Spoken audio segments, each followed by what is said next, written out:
नमस्कार दोस्तों। आज हम इंटरप्रिटेशन करने वाले हैं केएफटी की रिपोर्ट का। हमारे पास एक रिपोर्ट है किडनी फंक्शन टेस्ट की। आज मैं इसका इंटरप्रिटेशन करने वाला हूँ। लास्ट टाइम मैंने यूरिन रूटीन का इंटरप्रिटेशन किया था जो आप लोगों को काफ़ी पसंद आया।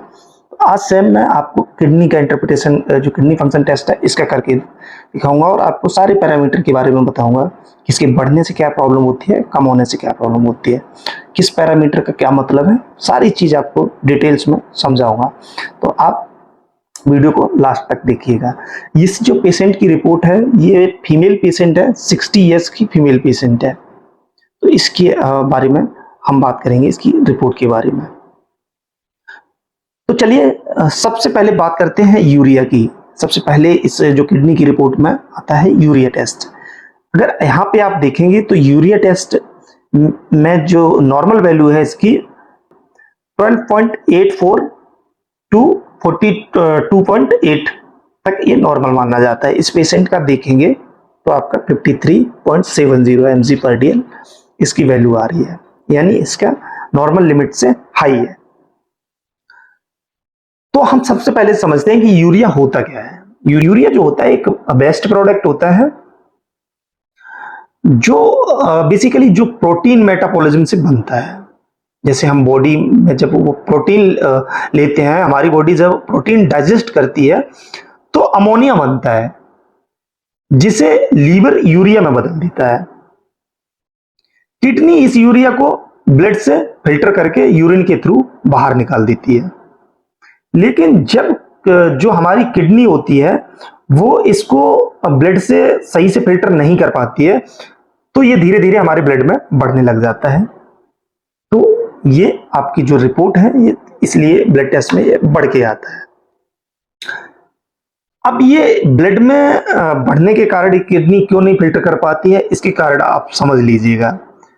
देखिए यूरिया के अगर हम हाई होने की बात करें कि क्या कारण होते हैं, किस वजह से हाई होता है, तो सबसे पहला कारण होता है किडनी फेलियर, किडनी डिस्फंक्शन, यानी किडनी ठीक से काम नहीं कर रही है। तो इस वजह से ये क्या होता है ना, ब्लड से फिल्टर नहीं कर पाती है। नेक्स्ट इसका कारण होता है डिहाइड्रेशन हो सकता है, यानी पानी की कमी। जो ब्लड होता है वो हमारा गाढ़ा हो जाता है, यानी थिक हो जाता है। तो इस वजह से जो यूरिया कंसंट्रेशन है वो बढ़ जाती है, उस केस में भी बढ़ जाती है। अगर डिहाइड्रेशन है तो उस केस में भी यूरिया बढ़ा हुआ होता है। अगर हाई प्रोटीन लेते हैं तो उस केस में भी बढ़ जाता है। जैसे कि मैंने बताया कि प्रोटीन डाइजेस्ट होने के बाद ये अमोनिया बनता है और अमोनिया को लीवर जो है ना यूरिया में बदल देता है। तो आप प्रोटीन ज़्यादा लेंगे तो ज़्यादा डाइजेस्ट होगा, ज़्यादा अमोनिया बनेगा, और ज़्यादा अमोनिया बनेगा तो ज़्यादा यूरिया बनेगा। या फिर जो जीआई ब्लीडिंग, इंटरनल अगर ब्लीडिंग होगी पेट में, कहीं जो गैस्ट्रेशनल जो ट्रैक्ट है उसमें कहीं पे अगर आपकी ब्लीडिंग हुई है तो उस केस में भी यूरिया बढ़ जाता है। क्योंकि जो जब हमारी जो बॉडी होती है जब ब्लड को डाइजेस्ट करती है, ब्लड जो पहुंच गया उसमें, अब उसको डाइजेस्ट करती है तो वो यूरिया बढ़ जाता है ब्लड को डाइजेस्ट करने की वजह से। अगर यूरिन ट्रैक्ट में कहीं पे ऑब्स्ट्रक्शन है, जो हमारे यूरिन के जैसे यूरेटर हो गया, किडनी से जो यूरेटर आ गया ब्लैडर तक जो नली आई, उसमें अगर कहीं पे ऑब्स्ट्रक्शन है तो क्या होता है ना, यूरिन सही से नहीं पास हो पाता है, यूरिन रुक जाता है और वो दोबारा ब्लड में जाता है, जिसकी वजह से यूरिया ब्लड में बढ़ जाता है। या बर्न होने से जैसे कुछ जल जाता है ना, तो उसका भी यूरिया बढ़ा हुआ था। तो ये कारण होते हैं यूरिया बढ़ने के। अब हम समझ लेते हैं कि यूरिया लो होने के क्या कारण होते हैं। देखिए लो होने के कारण जो होते हैं, यूरिया लो होना कोई इतनी ज्यादा प्रॉब्लम नहीं है, बहुत ज्यादा लो जा रहा है तो दिक्कत है, नहीं तो ये लो प्रोटीन अगर ले रहे हैं उस केस में होता है। लीवर डिजीज के केसेस में जो है यूरिया आपका कई बार लो चला जाता है, या ओवर हाइड्रेशन हो गई, बहुत ज्यादा पानी की मात्रा हो गई शरीर में, उस केसेस में हो जाता है। समटाइम प्रेगनेंसी में हो जाता है, प्रेगनेंसी के टाइम में लो चला जाता है। तो ये कुछ होते हैं जिनके केसेस में आपका लो जाता है। अब हम नेक्स्ट बात करते हैं ब्लड यूरिया नाइट्रोजन की। तो ब्लड यूरिया नाइट्रोजन को अगर आप यहाँ पे देखेंगे तो इसकी नॉर्मल वैल्यू है 6.0 से लेके 20 तक, 6 से लेके 20 तक mg/dl में इसकी भी है, और इस पेशेंट का आ रहा है 25.09 इसका आ रहा है। तो हम बात करते हैं कि ब्लड यूरिया नाइट्रोजन क्या है। देखिए ब्लड यूरिया नाइट्रोजन भी बेसिकली एक तरह से यूरिया का ही पार्ट है ये भी आपका, लेकिन ये जो है नाइट्रोजन कंटेंट होता है। तो ये बेसिकली ये आपका क्या होता है ना कि किडनी और लीवर फंक्शन को इंडिकेट करता है कि किडनी ठीक से काम नहीं कर रही है, लीवर फंक्शन ठीक से काम नहीं कर रहा, इसको इंडिकेट करने के लिए ये ब्लड यूरिया नाइट्रोजन। कुछ रिपोर्ट, कुछ लैब इसकी रिपोर्ट केएफटी में देती हैं, कुछ नहीं देती हैं। अगर हम इसकी बढ़ने की बात करें कि ये किस केस में बढ़ता है, तो देखिए इसके भी सेम ही केसेस हैं। किडनी ठीक से काम नहीं कर रही, फिल्टर ठीक से नहीं कर रही तो बढ़ता है। डिहाइड्रेशन यानी पानी की कमी में बढ़ता है, और वही सेम है जो उसके केस में था, सेम वही है। आपका जीआई ब्लीडिंग हो गया, हाई प्रोटीन इनटेक हो गया, हार्ट फेलियर हो गया, इन सब केसेस में ये बढ़ते हैं, ब्लड यूरिया नाइट्रोजन बढ़ जाता है। बस ये जो यूरिया होता है नाइट्रोजन कंटेंट के साथ होता है, और वो जो होता है वो सिंपल यूरिया होता है। नेक्स्ट हमारा आता है क्रेटिनाइन।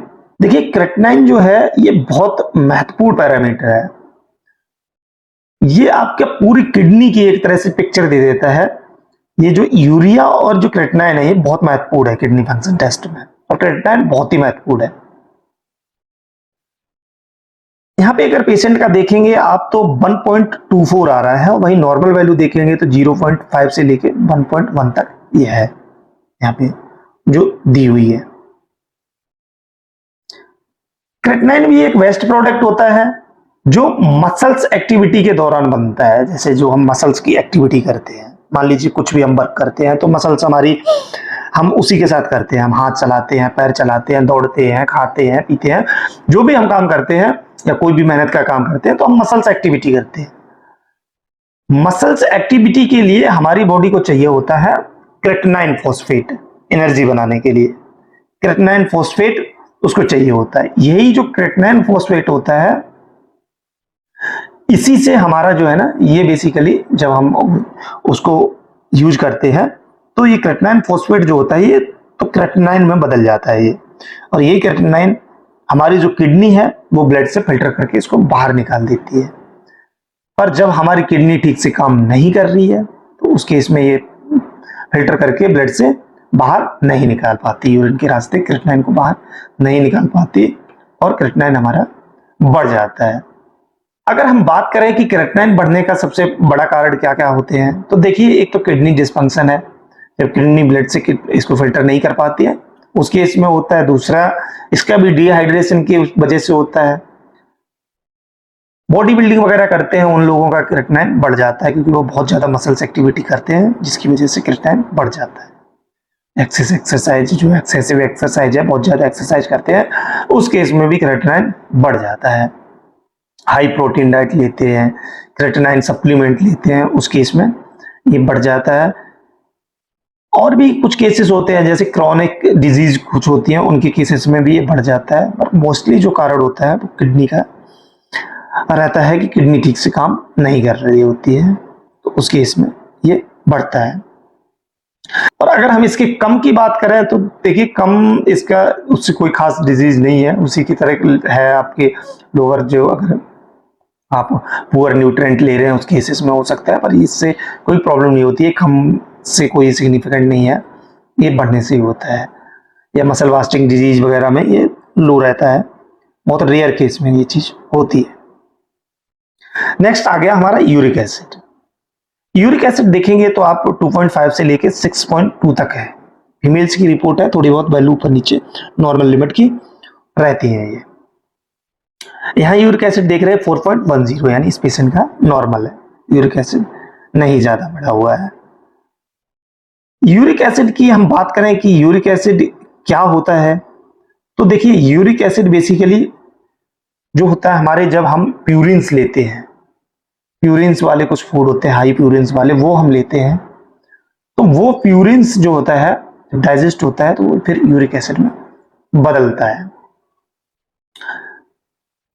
तो ये यूरिक एसिड में जब बदल जाता है, बेसिकली ये यूरिक एसिड होता है ये हमारी गॉट की प्रॉब्लम को बढ़ाता है। गॉट यानी गठिया जो होता है उसकी प्रॉब्लम को बढ़ाता है। जब ये हाई हो जाता है तो ये गठिया बढ़ा देता है, जॉइंट में पेन होने लग जाता है। जॉइंट में क्या होता है ना, यूरिक एसिड के क्रिस्टल्स बन जाते हैं, वो जॉइंट्स में जाके फंसने लग जाते हैं, उसमें जॉइंट्स की मूवमेंट को रोक देते हैं, जिसकी वजह से पेन होने लग जाता है, स्वेलिंग होने लग जाती, रेडनेस सी आने लग जाती है। तो ये प्रॉब्लम होती है। सम केसेस में किडनी स्टोन्स बनाने लग जाती है। ये अगर बहुत ज़्यादा बढ़ता है तो किडनी स्टोन्स भी बढ़ने लग जाता है, होने लग जाता है, क्योंकि जो यूरिक एसिड होते हैं उसी से किडनी का स्टोन बनने लग जाता है। और किडनी की फंक्शनिंग भी ये कई बार खराब कर देता है अगर ये यूरिक एसिड बढ़ जाता है तो ये प्रॉब्लम रहती है। इसके कम होने से कोई प्रॉब्लम नहीं होती, इसके बढ़ने से प्रॉब्लम होती है। नेक्स्ट आ गया हमारा कैल्शियम।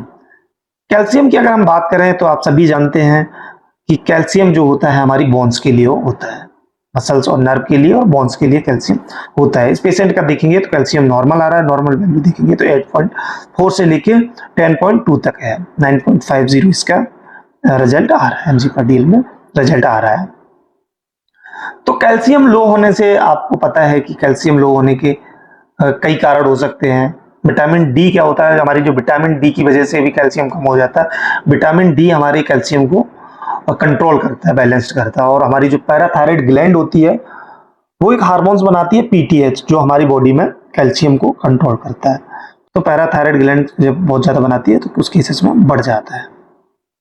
अभी नेक्स्ट इसका अगर हम देखें तो यहाँ पे आ रहा है सोडियम। सोडियम ये बेसिकली एक इलेक्ट्रोलाइट्स होते हैं। ये नीचे के जो भी हैं सोडियम, पोटेशियम और क्लोराइड, इनको हम इलेक्ट्रोलाइट्स बोलते हैं, यानी जो हमारी बॉडी में इलेक्ट्रिसिटी जनरेट करते हैं वो बेसिकली ये इलेक्ट्रोलाइट्स होते हैं। तो जो सोडियम होता है इसका काम होता है हमारी जो बॉडी में फ्लूइड को मेंटेन करना। हमारी बॉडी में जो पानी होता है उसको मेंटेन करने का काम इसका होता है। लेकिन जब ये हमारे बढ़ जाता है बॉडी में तो फिर कई बार दिक्कत होती है, ब्लड प्रेशर वगैरह बढ़ने लग जाता है। ये हमारे ब्लड प्रेशर को भी कंट्रोल करता है, फ्लूइड को भी कंट्रोल करता है, इसके काम होता है। ये मसल्स फंक्शन के लिए बहुत जरूरी होता है जो सोडियम होता है। अब हम नेक्स्ट बात करते हैं पोटेशियम की। पोटेशियम बेसिकली क्या है, पोटेशियम को समझते हैं। पोटेशियम 3.5 से लेके 5.3 तक है। देखिए पोटेशियम होता क्या, पहले ये समझिएगा। पोटेशियम भी एक इलेक्ट्रोलाइट सी है। ये हमारे हार्ट रिदम को बनाता है। जो हमारे हार्ट की रिदम होती है ना, जो पंपिंग करता है हमारा हार्ट, उसको ये कंट्रोल करता है। नर्व जो हमारे होते हैं उनको सिग्नल भेजता है। जो मसल कॉन्ट्रैक्शन होता है ना, उसमें भी ये बहुत बड़ा इसका रोल होता है। तो ये बहुत महत्वपूर्ण है हमारी पोटेशियम का नॉर्मल होना, मेंटेन होना। अभी लास्ट आ रहा है हमारा क्लोराइड। क्लोराइड अगर आप देखेंगे तो क्लोराइड की नॉर्मल लिमिट है वो 97 से 110 तक दी गई है। इस पेशेंट का 106 आया है। अब क्लोराइड को समझ लीजिएगा कि क्लोराइड क्या होता है। क्लोराइड ये भी एक इलेक्ट्रोलाइट्स है। मैंने बताया कि इलेक्ट्रोलाइट्स हैं ये सारे। ये हमारा जो एसिड बेस होता है ना उसको बैलेंस करता है। जैसे जो हमारा एसिड हो गया, अल्कलाइनिक हो गया या एसिडिक हो गया, उसको ये जो है ना कंट्रोल करता है, उसको बैलेंस्ड करता है। फ्लूइड को कंट्रोल करता है हमारी बॉडी में, इसका भी काम होता है। जिस तरह से सोडियम का काम होता है, इसका भी काम होता है फ्लूइड को कंट्रोल करना। इसके अगर हम हाई होने के कारण की बात करें तो किडनी डिस्फंक्शन के केस में, किडनी जब काम नहीं कर रही होती उस केस में ये बढ़ता है। डिहाइड्रेशन के केस में बढ़ता है। भाई अगर लो होने की बात करें तो वॉमिटिंग हो गया, और जो अल्कलाइनिक ज्यादा हो जाता है जिसको अल्कलोसिस बोला जाता है, उसके केस में होता है। ड्यूरेटिक्स अगर आप मेडिसिन ले रहे हैं उसके केस में भी ये हाई जाता है। तो ये आपकी थी इसके पैरामीटर जो है उससे रिलेटेड। अभी अगर हम इस पेशेंट की बात करें तो इसमें आप देखेंगे इसका यूरिया बढ़ रहा है, इसका ब्लड यूरिया नाइट्रोजन बढ़ रहा है, इसका जो है क्रेटिनाइन बढ़ रहा है, ये आप देख रहे हैं। तो ये बेसिकली किडनी का पेशेंट है, इसकी किडनी ठीक से काम नहीं कर रही है, तो उसके केस में ये बढ़ रहे हैं। इसमें किडनी की प्रॉब्लम चल रही है पेशेंट को। तो आशा करता हूं ये वीडियो आपको अच्छा लगा होगा। वीडियो अच्छा लगे तो वीडियो को लाइक कर दीजिए, चैनल को सब्सक्राइब कर लीजिएगा। Thank you for watching, have a nice day, bye bye.